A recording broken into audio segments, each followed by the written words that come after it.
To a nan shin wannan cikin waye yi shi? Asali dai ba a aure da ciki, haramun ne a addini, wanda yana ɗaya da cikin manufofin addini ya zo ya kare dangantaka da yaɗuwan ɗan adam ta hanya tsaftatacce. Bai kamata a cakuɗa a shigar, wanda ya tabbata a sunan na Abi Dawud hadisin Abi Huraira, annaban Allah sallallahu alaihi wasallama yake cewa dumacin da wato ta yadda ta shigar wa waɗansu wani wanda ba nasu ba, to la shakka tana da wato fushin Allah, kuma Allah ba zai kalle ta ba a ranar tashin alkiyama.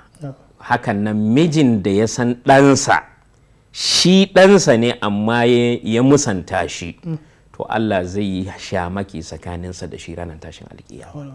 Saboda haka kenan addinin musulunci ya zo ne wato ya tabbatar da wanzuwan ɗan adam ta hanya tsaftatacciya, shi ya saka aka saka aure.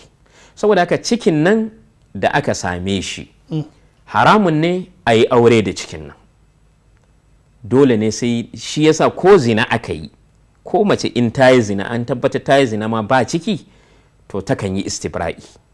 Da hadisai sun tabbata, akwai hadisin Abi Sa'id da ya tabbata sunan na Abi Dawud yake cewa game da matan da aka kama su fursunonin yaki, annaban Allah sallallahu alaihi wasallam, akwai hadisin Ruwaifi shi ma da ya zo akan wannan cewa matan da aka kama su a matsayin fursunonin yaki, annaban Allah ya ce kar a take su har sai sun yi jini guda, da ya zo hadisin Abdullahi ibn Abbas da haka cewa su yi jini guda kafin a kusance su. Saboda hadisin Ruwaifi, annaban Allah sallallahu alaihi wasallam ce wanda ya kasance ya imani da Allah da ranar tashin alkiyama kar ya shayar da ruwansa akan ruwan wani. Kenan haramun ne a yi aure da ciki, wanda malikiya sun tsananta a wannan. Akwai athar a cikin muwatta na Imamu Malik da yake gwada cewa ma wannan za a raba auren, kuma babu aure ma a tsakanin su har abada, wanda ya zo daga Umar bin al-Khattab, Allah ya kara masa yadda. To amma sauran malamai abinda suke ce za a raba auren, ta je ta haihu, wanda haihuwanta shine istibra'i. In ta yi istibra'i za a iya sake dawowa a yi auren. To wannan idan ya kasance ba shi ya yi cikin ba. To wani lokaci idan ya kasance shi ya yi cikin, wanda mukan samu irin waɗannan matsaloli, wanda babban damuwa ce da matsala cikin al'umma. Kwanakin baya akwai wadda ya kawo irin wannan matsala, yake cewa ya damu, akwai wani ɗan uwa a ƙauye an hana shi aure budurwa, amma suna tare da ita har yara 3 sun haifa. Cewa me mafita a cikin irin wannan yanayi? Shi yasa annaban Allah hadisin da ya tabbata a sunan na Ibn Majah, hadisin Abdullahi ibn Abbas, yake cewa babu magani ga masoya sai aure.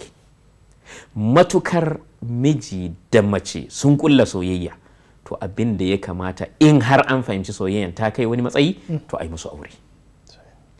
Yake cewa to shi a yanzu ya rasa me za a yi. Malamin gari sun ce ba za su daura masu aure ba, kuma gashi nan ana zaune, gashi nan ana haifan yara, kuma yaran nan gasu su sun san cewa wannan shine babansu, ita kuma gata nan tana zaune, amma babu kulla aure a tsakani. To a wannan shafi'iyya suke cewa irin wannan kamata yayi a rufa shi a yi aure kawai su ci gaba da zama, saboda shi yayi zina da ita, shi ya mata ciki, ita ta haifi 'ya'yan nan kuma nasa ne, kuma gashi nan kuma akwai wannan so din, wanda babu yadda za a ce misali waɗannan 'ya'yan la shakka a shari'ance ba 'ya'yan shi bane, 'ya'yan zina ne, saboda abinda shari'a ta ginda yana auratayya ba a same shi ba. To amma akwai wata mafsada watakila da tafi muni da ake kallon cewa a rufe ta, saboda gudun irin musibu da fitintinun da ake samu da irin waɗannan ƴaƴa da zai iya biyowa baya. Saboda haka maimakon a ce ga sunan an jefar da su, wadda ma suke da iyayen ya aka kare da su, balle a ce ga sunan suna ganin cewa ga wanda ya haife su, amma a ce ba shine mahaifinsu ba. So wani lokaci shari'a takan kalli waɗansu abubuwa don wata mafsada watakila da tafi muni sai a danne wani abu. Saboda haka anan asali a shari'a ba a aure da ciki, dole sai ta yi istibra'i, in ciki ya bayyana sai ta haihu kafin a yi aure. Shi din ne an riga an ɗaura aure, shin waye mai cikin, in ba cikin shi bane a raba auren. Na shi ne kuma zo. To anan wannan ba a fatawanza a buɗe, sai idan shi din ne ya so da ita zai fi kamata, saboda akwai matsalolin da ba za a sake fatawa a kansu a haka ba. Wani lokaci sai idan shi mai wannan matsalan ne ya same ka, aka kalli abin ta hanyar mafsada da maslaha a auna a gani, sai kuma a yi fatawa a kansa. Wallahu ta'ala.